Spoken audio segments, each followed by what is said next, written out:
Olá, eu me chamo Iolene Lima, sou consultora educacional, pedagoga, psicopedagoga e sou gestora escolar. Estou passando por aqui para uma conversa com os coordenadores pedagógicos nesses tempos em que nós estamos passando, onde a figura do coordenador enquanto gestor escolar é primordial para garantir o sucesso do processo de aprendizagem, de ensino e de aprendizagem nas nossas escolas. De fato, são muitas as atribuições do coordenador pedagógico e nesse momento faz-se imprescindível que você, coordenador pedagógico, elabore, coloque no papel, registre todo o processo que está envolto com o ensino remoto. Todos os processos, aliás, que estão envoltos aí, que estão circundando as questões relativas ao ensino remoto. Neste momento, em que a educação brasileira encontra-se juntamente com a educação do mundo, nesse tempo ainda de pandemia, as escolas estão funcionando em duas modalidades, né? Por meio de duas modalidades, aquelas que estão ainda com atividades não presenciais. Elas estão funcionando, dando suas matérias, seus conteúdos, por meio de aulas assíncronas, que são as aulas que não estão em tempo real, e por meio das aulas síncronas, aquelas que estão em tempo real. O coordenador pedagógico precisa fazer a dosagem nesse tempo assíncrono com esse tempo síncrono. O ideal, se você perguntar para qualquer estudioso, pesquisador, qualquer acadêmico, é que haja um equilíbrio entre aulas síncronas e assíncronas. Mas nós sabemos que as realidades são muito diferentes em alguns lugares do nosso país. Os coordenadores estão lutando aí, juntamente com os professores, para que as aulas, para que os conteúdos, para que as habilidades sejam trabalhadas e, infelizmente, só no modo assíncrono. Mas se você me perguntar qual é o ideal é que haja esse equilíbrio e que nós consigamos, então, fazer atividades assíncronas concomitantes com atividades síncronas. Como faríamos isso? Então, uma dica para os coordenadores aí, pedagógicos que estão assistindo a este vídeo. Vou dar uma sugestão aqui. Você pegue, faça uma planilha onde você consiga fazer a gestão de conteúdo, a gestão das habilidades trabalhadas, pensando essas habilidades lá da BNCC, que foi aprovada, né, no caso da educação infantil e do ensino fundamental em 2017. Pense.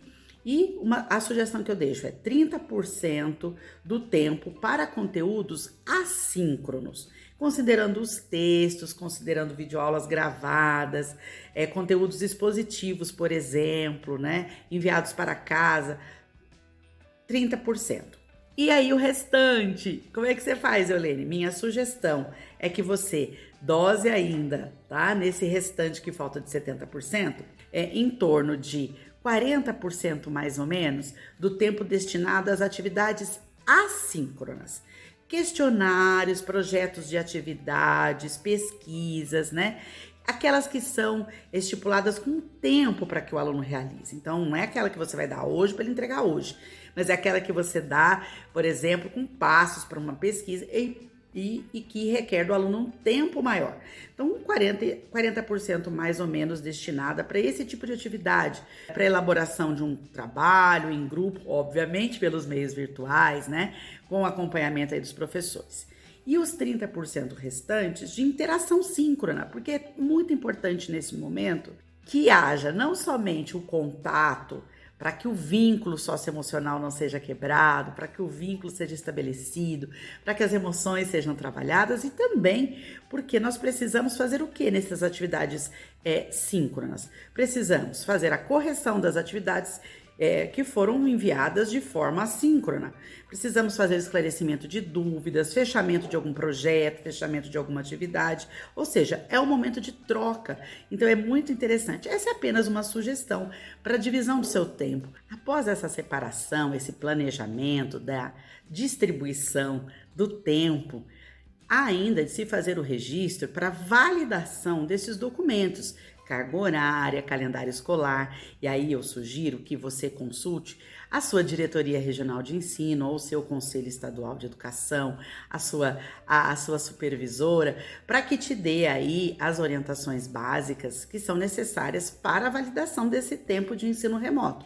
Não basta que você realize tudo isso e não procure o órgão competente para que haja a homologação de tudo que você está fazendo. Nesse processo de validação, há ainda de se considerar o processo de avaliação. Estamos há mais de 5 meses com escolas fechadas, não é verdade, queridos?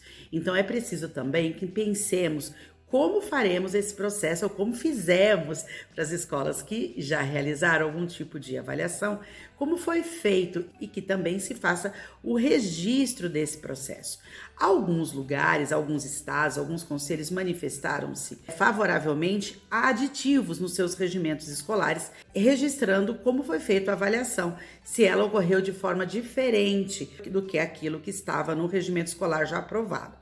Mas há de se considerar isso. Os estados em que estão agora já retornando às suas atividades, e para você que está se preparando para o retorno às atividades presenciais, não deixe de considerar que será necessário fazer uma avaliação diagnóstica. Precisaremos aí saber como os alunos, como os estudantes estão retornando, em que patamar estão.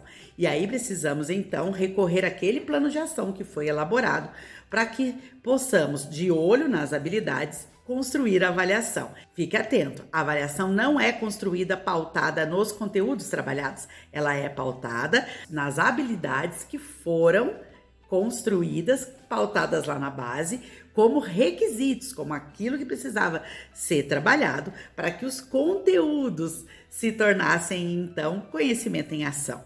Então, fique de olho naquilo que é sugerido lá na BNCC, como usar as habilidades essenciais. Retomando, a avaliação não é feita para que você verifique conteúdos, a avaliação é feita para que você verifique se as habilidades as quais você elencou realmente foram trabalhadas e foram adquiridas pelos estudantes. Então, de olho aí no processo de avaliação, não só a contínua, mas a diagnóstica para aqueles que já retornaram, estão retornando ou que pretendem retornar. Outra coisa que passa pelas mãos dos coordenadores e que você não pode também perder de vista neste momento é o processo em si da retomada das atividades presenciais, que após essa avaliação diagnóstica será necessário, em muitos casos, uma recuperação ou da carga horária para aqueles que não cumpriram as 800 horas ou que sabem que não vão cumprir até o final do ano letivo, mas também uma recuperação em relação às habilidades / conhecimentos trabalhados. Então, se você elencou algumas habilidades e postergou outras, então essas que você postergou, você vai dar conta de trabalhá-las ainda em 2020 ou vai fazer um ano pluri, 2020-2021, ou ainda pretende trabalhar esse ano. Se você ainda pretende trabalhar esse ano, qual será esse plano? Você utilizará de sábados? Você utilizará de carga horária complementar? Você vai continuar usando um modelo híbrido? Enfim, você tem que discutir isso aí com a sua equipe gestora, com seus professores, e cabe ao coordenador fazer então o registro e o alinhamento desse processo. Uma outra atribuição que o coordenador não pode perder de vista também neste processo é o feedback para os professores. Os professores precisam saber se eles estão no caminho correto em relação não só aos seus planos de atuação, mas também em relação às habilidades da BNCC. Cabe ao coordenador, então, juntamente com os professores, verificarem se essas habilidades foram pensadas, se essas foram trabalhadas, o que ficou para depois e dar retorno aos seus professores.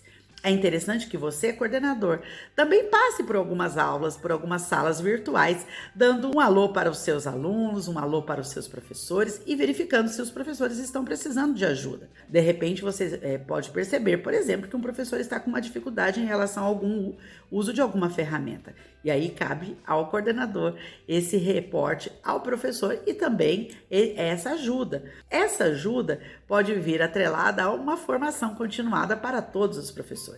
Não é porque estamos em tempos de ensino remoto, de ensino à distância, aqui somente no virtual, que perderemos a formação continuada. Não podemos. Sabemos que o nosso país tem índices, infelizmente, internacionais em relação a avaliações externas muito complicadas. E sabemos que o professor é protagonista desse processo, juntamente com o estudante, desse processo de educação. A isso que eu estou me referindo.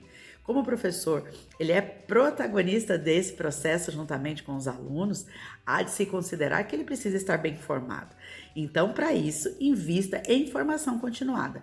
Quando o professor é bem informado, as aulas são boas e a aprendizagem, né, fica muito mais viável, ela fica, inclusive, mais fácil de ser alcançada. Então, de olho no checklist da coordenação. Nos vemos no próximo vídeo.